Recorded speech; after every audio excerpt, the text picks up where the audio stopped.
How are you liking your Comic Con so far? It looks like you're having a blast looking at the ears and looking at the costumes and everything. I am. I'm having a blast.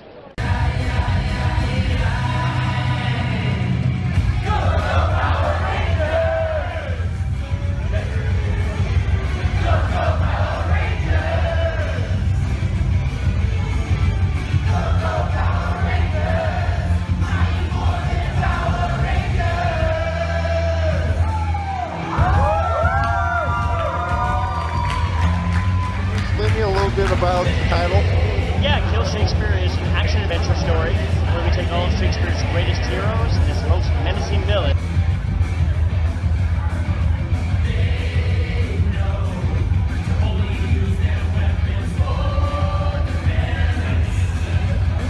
Go. I'm April O'Neil reporting from New York Comic Con 2016 with Casey Jones. Oh, what's up? Yeah. Well, you're a big deal. Hello, it's Richard meeting Hi. Richard. Hi. I'm a big deal. How are you? In-depth question, just visit him on the third floor. Okay, so I'm going to ask some questions. My partner here, Shigeko, is going to translate to me. I will translate to them, then give the answer to me, and I'll speak it out to everybody. Notes on Christopher Nolan's Batman series, especially The Dark Knight. There's a lot of themes I want to cover with Christopher Nolan. One thing in particular is family. Batman Begins, obviously family. Bruce Wayne's traumatic child experience as a child, having his parents killed in front of him. However, there's other stuff like that in The Dark Knight. Possibly The Dark Knight Rises, although I don't remember off the top of my head. I have other notes as well.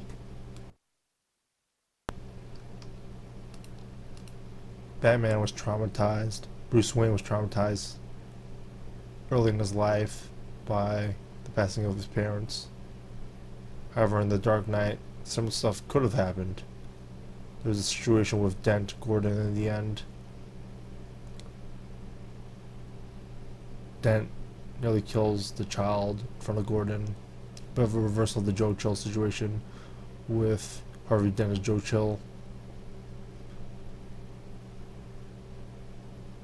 By a famous person, unlike Joe Chill.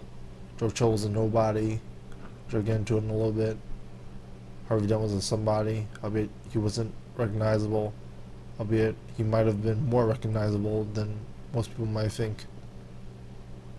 I always thought Harvey Dent was, I don't know, he's too good to be true, and he has all this stuff going on with him.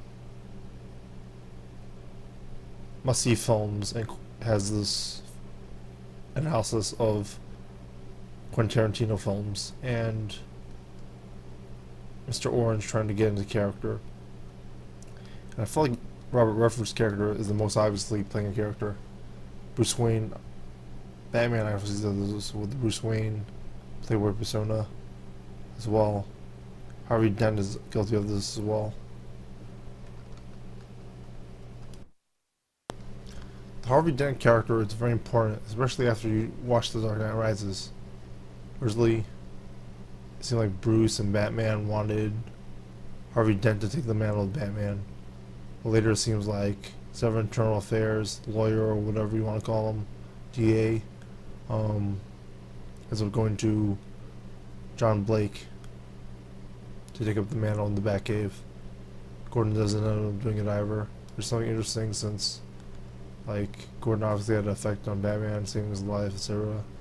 Being a father figure, etc.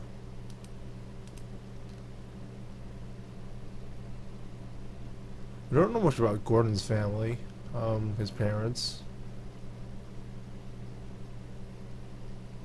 The Joker, there's a couple of interpretations I've heard. We ever don't know, or he actually telling us the truth about his dad and his wife.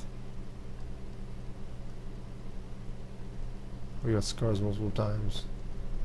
How his story might not be trustworthy.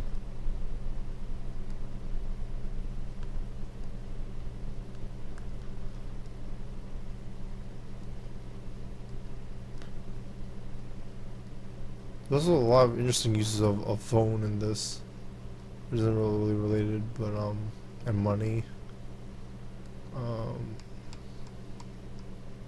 Oh, Richard and Harvey are a couple, but they never ended up having children. They get killed before they can have children. Could be an interesting scenario, like a Batman scenario. Something usually I think about. Wonder if that had an impact on Batman.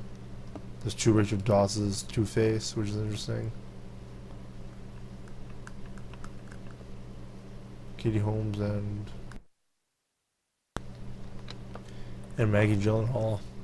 This was basically an introduction to my notes, in addition to all the family themes of The Dark Knight that might have been overlooked, for whatever reason, in comparison to Batman Begins. What are your thoughts? Like, comments, subscribe.